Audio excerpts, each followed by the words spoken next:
Welcome to another live session with myself. Today I want to talk about procrastination and overwhelm. So for me, this has been a massive part of my life, and I've procrastinated on businesses. I've not really put in enough effort into really progressing and building my business to a really success. I've done for years. I've had 3 days where I work for myself at the moment. The other two I split between working with Dad's farm and also firefighting.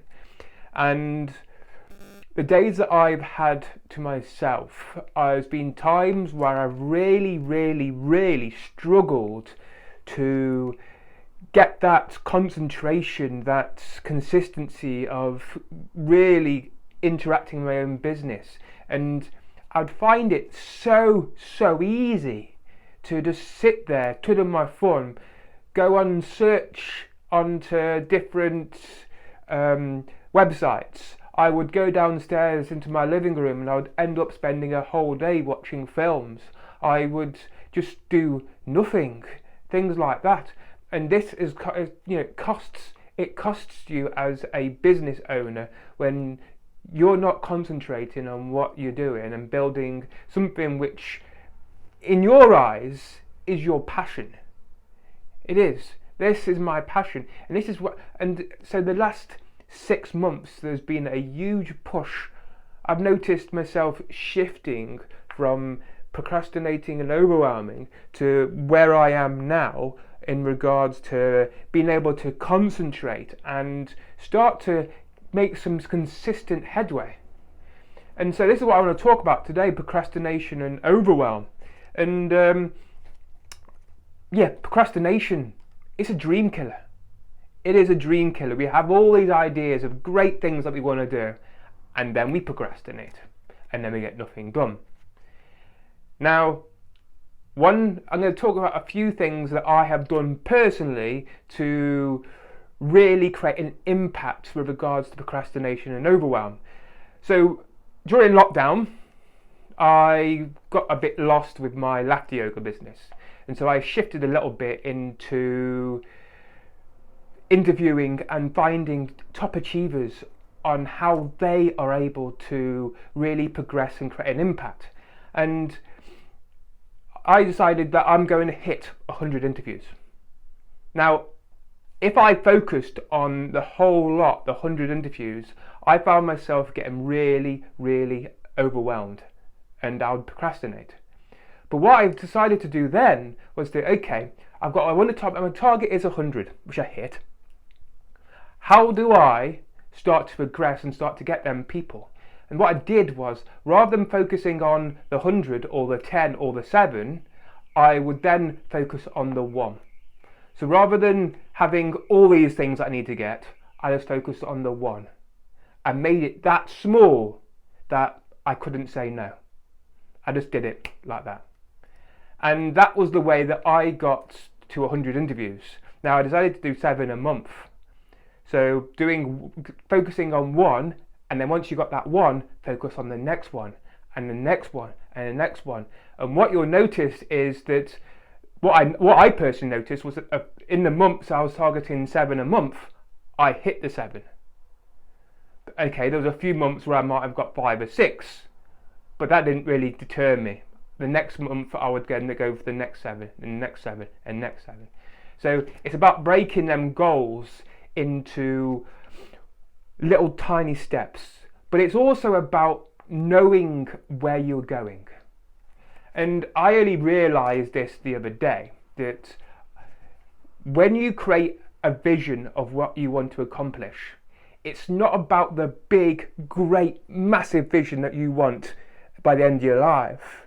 It's about looking perhaps 5 years down the line. What do you want to achieve 5 years down the line? And what you'll notice is, as you progress and build, that kind of building style will then, of that vision, you will then start to progress and you will build yourself up. So then your vision grows. So then 6 months down the line, you can suddenly change all that and build the next vision and the next vision. All you're looking to do is just to get started and to have a direction. Once you have a direction, you know where you're going. And it's about building confidence. And this is it. As you progress with the vision, as you progress with tiny steps, your confidence is going to build. I'm going to use a quick example of what I'm talking about with tiny steps and a vision. So if, for example, you wanted to become a speaker, if you wanted to have the confidence to speak in front of an audience, whether it's presentations in the business, whether it's presentations or speaking in work, or even in your spare time, when you first come into that idea of wanting to speak or wanting to be able to give a presentation without feeling nervous, it's quite daunting. It's a huge task. So for me, what I did personally was to just focus on what's the next thing that I needed to do. And what I found was that next thing I needed to do was to find somewhere that I can speak. So I did a bit of research. That was it. Research was my next step. The next step then was then to go to that event. And then the next step then was to speak. And then to speak again, and speak again, and speak again, and speak again. And eventually, the more that I spoke, the more confident I got. It's like this is the fourth online session. So first couple, I was a bit nervous. I'm all right now, but I still feel a little bit nervous. But the more that I do it, the more confident I get. And it's the same with my videos. It's the same with a lot of things. The more that you do things, the easier it gets. What else have I got? We've got to focus on one thing at a time. Yeah, know where you're going. Once you know where you're going and you have this vision, it's then about creating goals. And then once you have these goals, it's then breaking these, as we mentioned before, into tiny steps. And that's where we come full circle. So it's about knowing where you're going, having the goals, knowing the goals, and then breaking it into tiny little steps. Then once you break it into tiny little steps, it's so much easier to take the action. And that's what I'm going to talk about. That's what we talked about today. Is about breaking them goals into tiny, tiny steps. So what I'm going to do is I've done a PDF on 5 small steps that you can maximize your confidence. So if you want to start to maximize your confidence, I've put the link below in the comments. Can I ask that if you like this video, please like and share and comment. And have a good day.